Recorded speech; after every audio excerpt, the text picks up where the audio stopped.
Hey, how y'all doing? Today we're going to take the mystery out of planting snap beans. It's kind of windy, that's why I got my hand on over the mic. We're going to start out with a furrow using our hoe to plant the seeds in.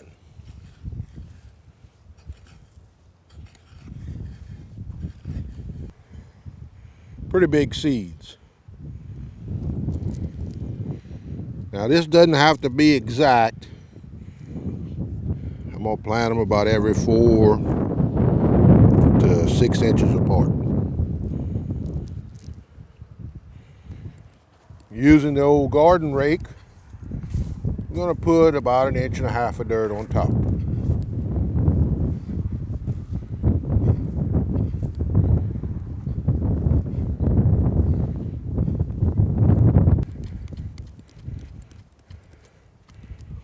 Firm the soil up.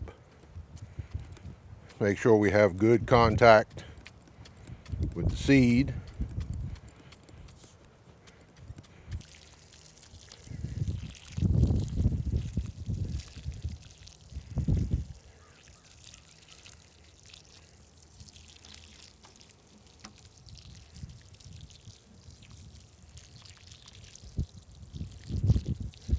After a couple of months of growing, we're ready to pick some snap beans.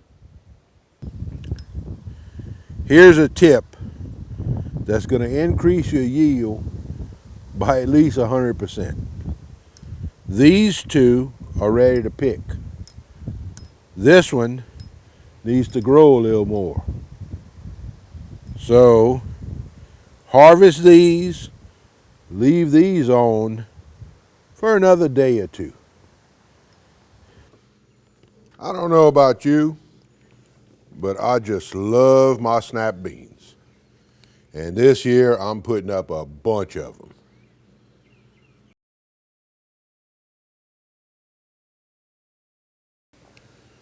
Before we get started, I want to show you some reusable jar lids. Now they've been around since the 70s and I had never heard of them until I read about them on the forum on our website. They're a plastic, no rusting, reusable, guaranteed for life. If you find a way to destroy one of these, they'll replace it. And a gasket, which is also reusable. These happen to be the wide mouth. They also come in the regular. Even though we live in a rural community and lots of people can, it's sometimes hard to find regular lids. I sometimes end up having to order them online. Now I won't have to worry anymore. Same as a regular lid, you have to heat them up before you use them. We're going to do the cold pack method, which means these have not been pre-cooked. In fact, they've just come out the garden.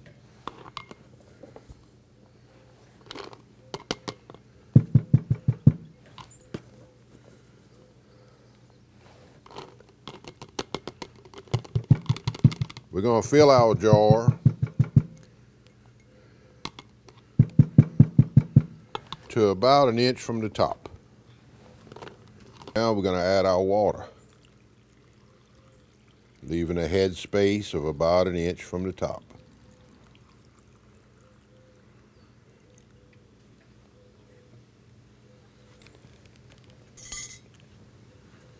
Lots of air bubbles in there.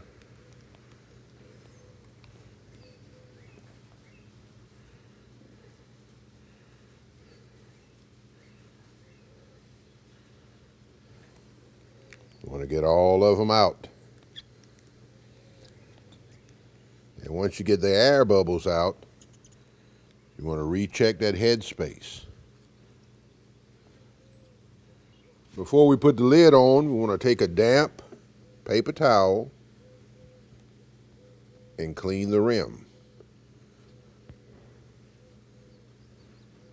Now we get our lid straight out from the hot water. Put our gasket on.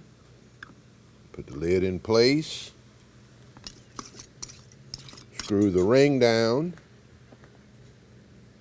Now the instructions say tighten it down and then back off about 1/4 inch.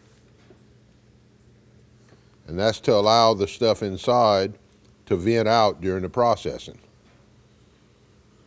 We've put the recommended amount of water in the canner, which is an All-American, by the way, and we're ready to load it up.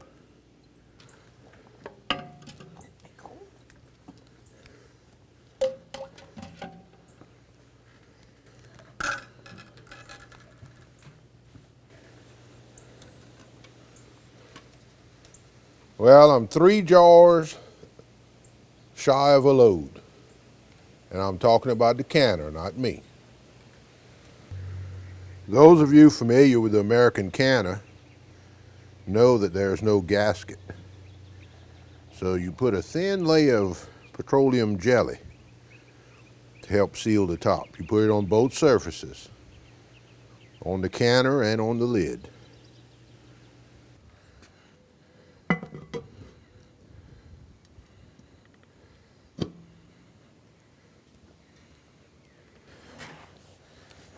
All right, let's tighten it down, or snug it up first. Make sure the lid is on level.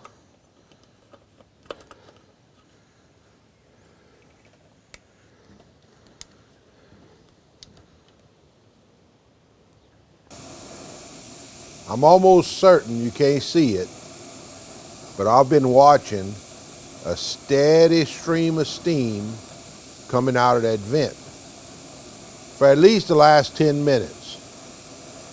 So now I know all the air is out of the canner, only steam inside. It's time to put the weight on. Since I'm at about 50 feet above sea level, I'm going to use the 10-pound setting on the weight.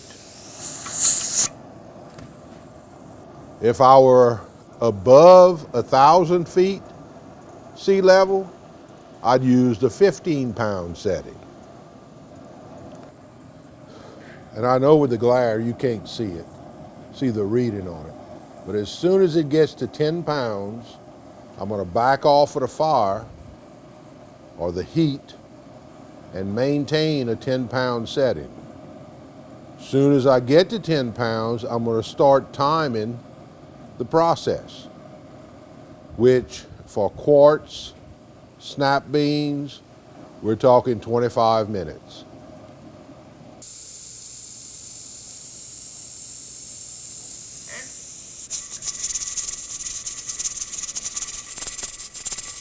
Once you reach the 10 pounds of pressure, you'll find it takes very little heat to maintain it.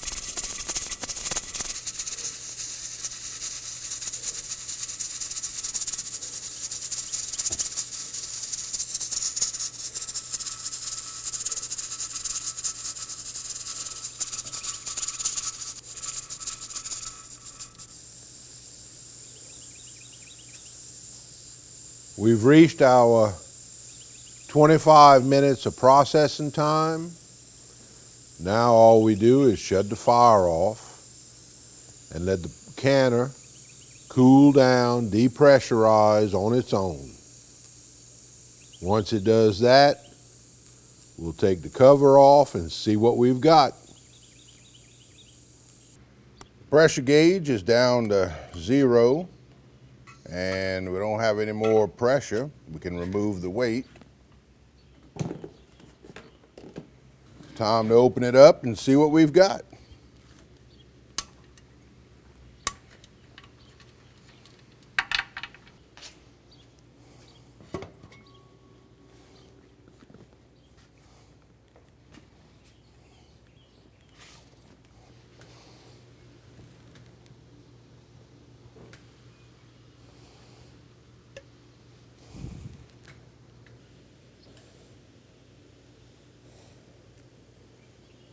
Well, both the wide mouth and the regular sealed just like they were supposed to.